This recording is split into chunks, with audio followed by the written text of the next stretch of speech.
हम यहाँ तीनों वृत्तियों के विभिन्न पहलुओं पर विचार कर रहे हैं। तामसिक वृत्ति में सांसारिक सभी प्रकार के भौतिक सुख सर्वथा दुख के कारण बनते हैं।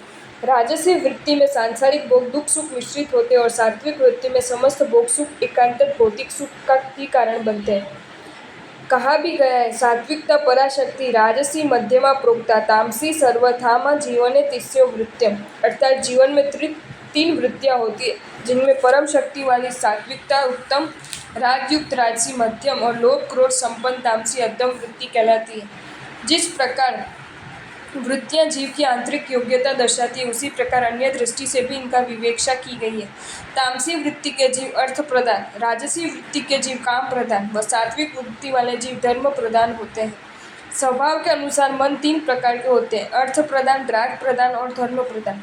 मन वृत्ति की राह पर चलता है, अतः मन को धारण करने वाले प्राणी भी स्वतः त्रिविध होते हैं। सात्विक वृत्ति के जीवों को सद्गुण और सदाचार विशेष रूप से प्रिय होते हैं। पांचों इंद्रियों के भोग, सुख, स्वादिष्ट खाना पीना, दर्शनीय स्थानों में घूमना फिरना, मधुर संगीत सुनना, मनोरंजन की सभी चीज़ों का शौक पालना आदि सभी इंद्रिय जन्य सुख को काम कहते हैं।